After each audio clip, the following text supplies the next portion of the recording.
재무제표에 능통한 회계사는 투자를 정말 잘할까? 가치투자란 성장 가능성이 높은 기업의 주식을 적정 가격에 매입해 적정 가격을 넘어서면 매도하는 것으로 쉽게 이해할 수 있다. 이때 주식이 적정 가치인지를 알아내는 도구 중에 가장 올바른 것이 그 기업의 재무제표다. 일반인들이 기업의 재무제표를 이해하기는 쉽지 않다. 영어부터 어렵고 봐도 이해가 되지 않기 때문이다. 그렇다면 재무제표를 가장 잘 이해하는 회계사들은 정말 투자를 잘할까? 투자는 정보와 심리로 나뉜다. 재무제표를 이해하고 해석하는 능력은 정보다.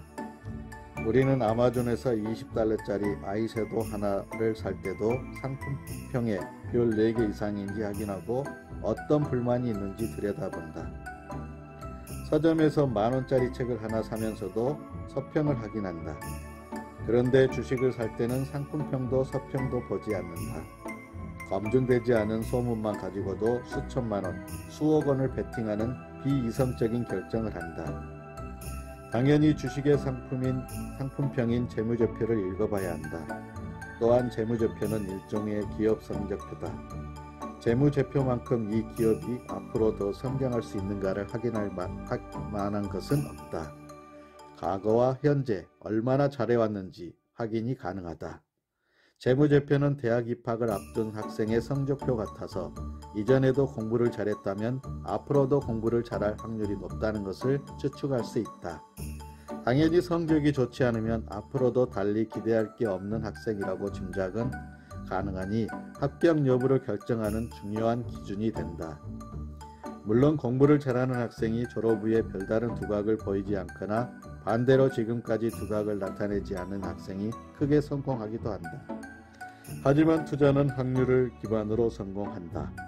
실패를 최대한 줄여야 성공 확률이 높아지기 때문이다. 당연히 리스크를 줄이는 것이야말로 성공의 지름길이다. 투자자가 모험을 한다는 것은 투기를 한다는 소리다. 이익이 없거나 손실이 예측되는 회사들을 걸러내기 위해 재무제표의 이해와 공부가 반드시 필요하다. 내가 직접 회사를 운영해보니 성장 초기에는 이익보다 매출이 중요하고 이후에는 단기순이익보다는 영업이익이 더 중요하고 현금 흐름이 좋지 않으면 흑자도산이 될 수도 있다. 회사의 재무제표에는 이 모든 정보가 담겨져 있다. 단기순이익은 회사의 건물 매각이나 다른 투자를 통해 증가시킬 수 있지만 영업이익이 줄어들고 있으면 근본 사업이 힘들어져서 회사를 야금야금 팔아 운영하고 있다는 뜻으로 해석이 가능하다. 자본은 많은데 현금으로 보유만 하고 사업 투자가 이루어지지 않으면 역시 의심을 해야 하고 반대로 성장이 너무 빨라서 매출은 증가하는데 수익이 발생하지 않는다면 대박일 가능성도 있다.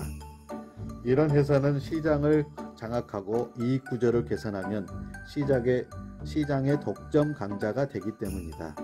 이 모든 것이 재무제표를 이해하고 확인할 때 보인다. 결론을 미리 내보면 이렇다. 나는 주변의 전문직 직업을 가진 사람들이 자기 직업의 특성을 본인에게 사용하지 않은 것을 많이 보아왔다. 갑상선 전문의가 갑상선에 걸리고 변호사인데 사기를 당하고 회계사인데 정작 자신은 소문에 따라 투자하는 경우가 흔하다. 회계사가 일반적인 투자자보다 더 나은 투자 수익을 내고 있다는 근거나 조사는 본 적이 없다. 의사가 일반인보다 더 건강하다는 조사도 없고 변호사가 세상을 더 효과적으로 산다는 보장도 없다. 하지만 원하면 의사가 가장 건강하게 살 수 있고 변호사가 가장 공정한 대우를 받을 수 있으며 회계사가 투자를 가장 잘할 수는 있다.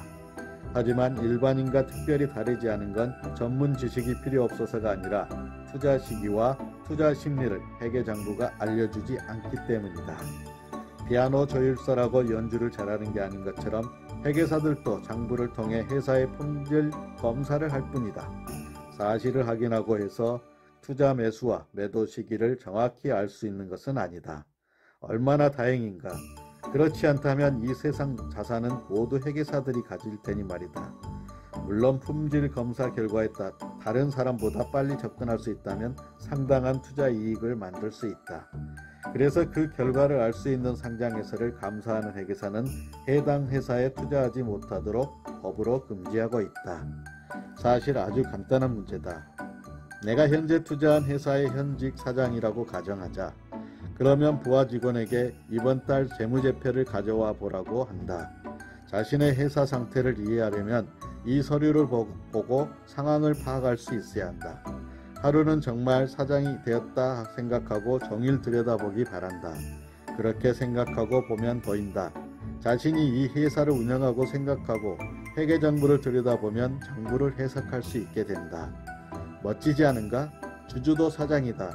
이해가 되지 않는 부분이 있으면 저절로 공부하게 되고 묻게 된다. 이런 능력은 회계사라도 특출나게 더 우수한 것이 아니다. 영문 소설을 읽기 위해서는 알파벳과 단어를 무식하게 암기해야 하듯 회계도 영어와 구성을 공부해야 해석이 가능하다. 부자가 되고 투자자로 살아남고 싶다면 반드시 재무제표를 공부하기 바란다.